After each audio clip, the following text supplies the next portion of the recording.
and also he has a little bit of experience trying to navigate different worlds and trying to find a language to bridge these different worlds. So Prashant has been an activist and very deeply an own spiritual journey and helping so many others with their spiritual journey.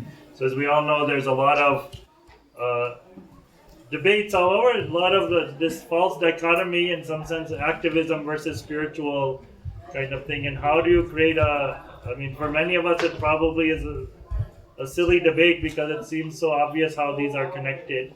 But Prashant has really tried to bring some way to bridge these different worlds and conversations. This is a center for study of Indian wisdom, classical wisdom traditions. Wisdom classical. Indian. Classical Indian wisdom. Anyways, you can play with this. Classical Indian wisdom traditions. So these four words are very powerful, and at the same time might create controversy also in the world, how they're interpreted and what. So one of the conversations that's been very much alive in the, I think, IMA in many places is what does it mean to engage with this rich heritage, these philosophical, spiritual traditions here? What does it mean to engage with tradition? Is that and this modern and traditional, again, dichotomy that's been created? And how to do it in ways which are regenerative and not falling into some fundamentalist kind of traps or something. So the challenges are, I think what earlier you had shared in working in this kind of domain is very, because one, for example, even this word is used, I think you just used it now. So this spiritual, secular, and these dichotomies like religious. So you put Buddhism in a religion, or you put it in a philosophy, or you're spiritual, there is no activism. So I think when we started Deer Park, and I didn't see any contradiction in filling up that room with garbage till the roof. I think you all saw that, the zero waste room, or doing the farming, or working on EPR issues, Tibet issues, whichever issues, and doing my Buddhist practice. To me, it's all one taste, one experience. It is practice of whether it's, I think, at a very outer level, outer action is a sense of a yardstick of my own practice.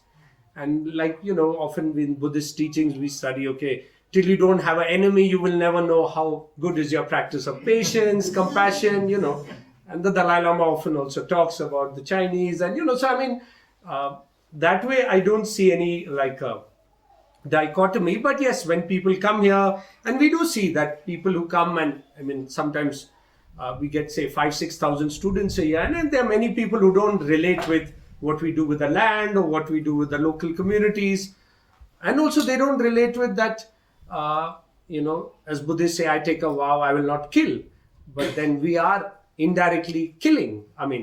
Whether it's our governments, whether it's the corporate industrial world, it is all killing on our behalf. So we are in some way collectively, karmically linked. So that way, yes, the practice does make you sort of see sense of interdependence far more. It does sort of, I think it really helps me to understand social change, social sort of impact more deeply. And I also see that, there are still beings here in this area. Like, in fact, there's even a Hindu, I think, Swami of Ramakrishna Mission. Maybe some of you went last time up.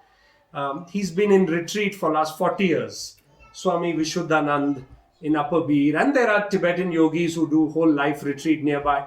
And I think sitting in a cave locked in, they are also making immense contribution of, and so, I stop sort of judging that just because they are not out there and doing action in our sense of language, they're not making any contribution.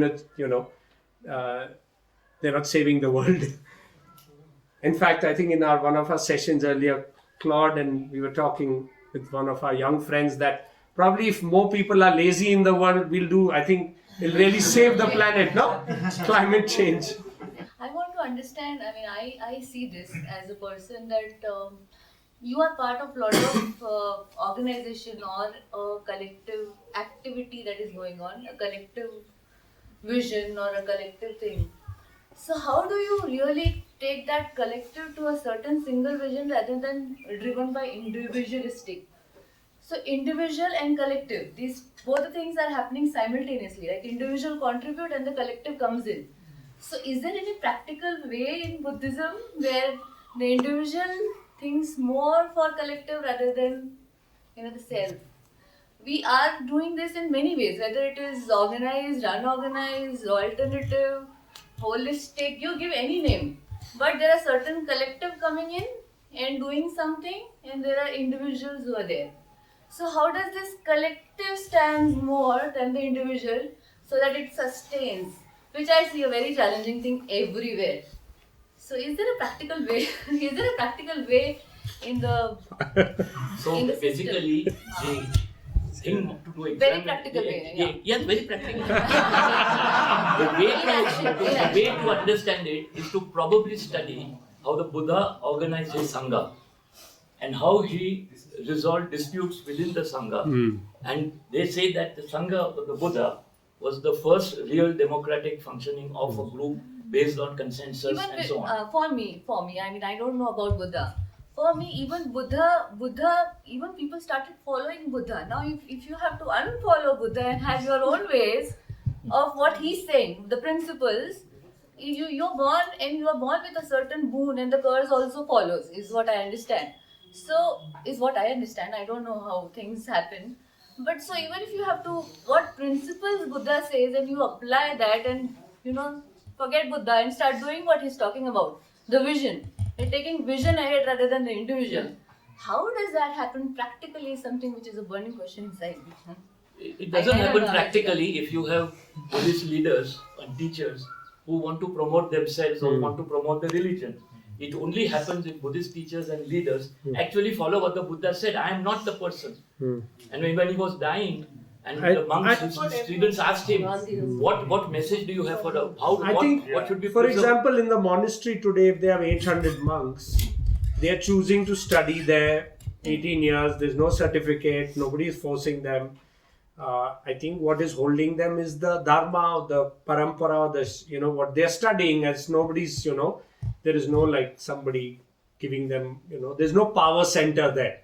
It's a very voluntary this thing. So definitely the dharma or the parampara of the granths, the sutras, the shastras, that has an immense ability to ground, to transform, your chit parivartan, the ability to sort of, definitely that for us in the Buddhist tradition is important.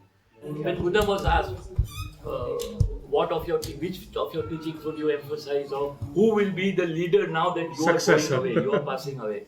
He said, "Be a lamp unto yourself." Yeah. And lamp unto yourself. So he was very strongly saying, don't believe in any teacher, not even my authority. Examine everything that I have taught you as a goldsmith would examine gold. You rub it, you burn it, you weigh it, and then accept what you feel from your experience is correct and reject the others. So Buddha never propagated Buddhism. Yeah, there is a kind of preservation work, but this actually bringing it into this life and Yes. what does it mean in our life choices or Yeah. our systems we have. How is that So, conversation? Because in the Jain tradition, we're struggling to even have.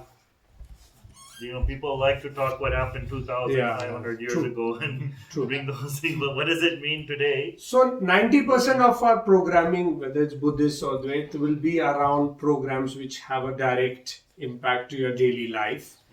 And I think the fact the teachers we get, they are very challenging these concerns and these notions of, whether it's progress, whether it's shiksha and sabya and all these, which we are dealing with, materialism, and naturally there is a very strong, especially in the Mahayana tradition of Buddhism, the concern for the planet and what's happening, There is now this whole movement of engaged Buddhism, around the world. Yeah. Prashant mentioned his teacher. Prashant mentioned his teacher, Shiva Raksha, when he said he was in Thailand. The Tibetan tradition or the Mahayana Parampara, which also went from India, is very socially engaged.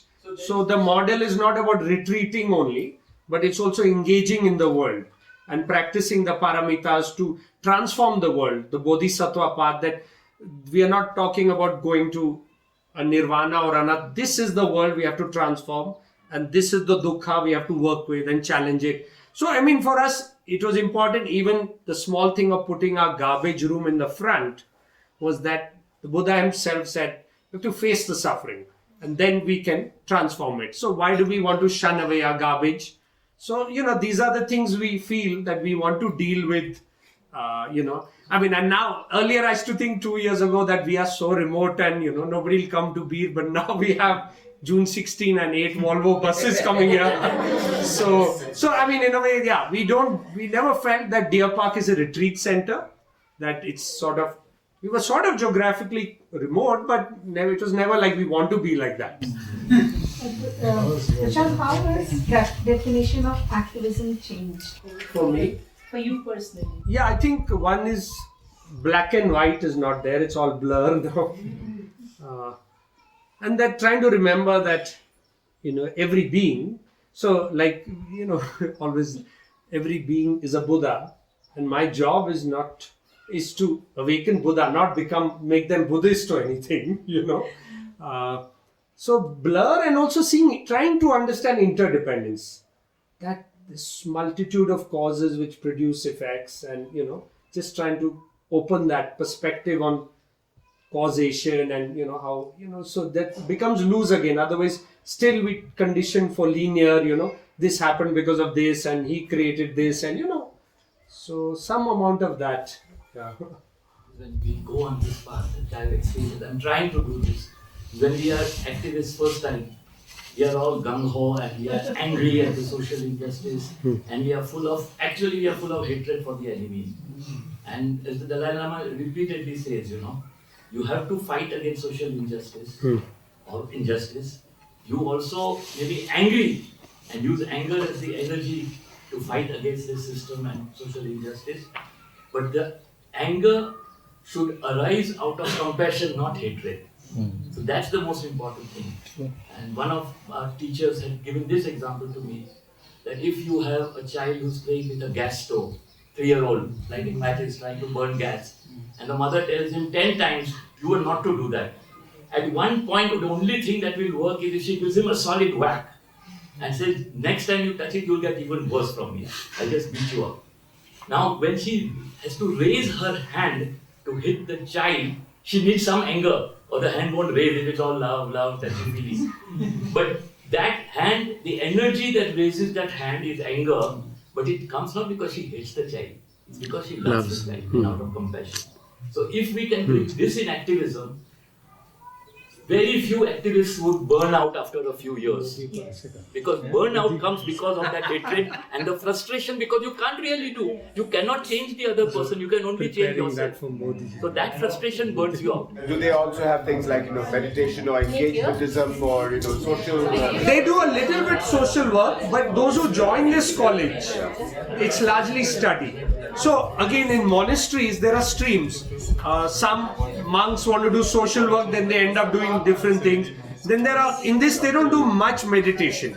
But like in this village, there is one meditation center, part of Choling Monastery, where they do a 3-year solitary retreat. So they're locked in for 3 years and they have a retreat master who guides them, mostly inner yogas they do, of your channels and nadis and So that's what. Besides this subject, they have a computer lab. Yeah, they study certain. Rinpoche wants to introduce Hindi. They study English also. So they have some of these other. Tibetan. And Dalai Lama wants to introduce science, modern science. The bhikshus have a code, Vinaya, which is coming from the Buddha's, or actually happened, I think, it was set in the Buddha's time, but it was recorded 200. For them, they have around 253 vows. She's asking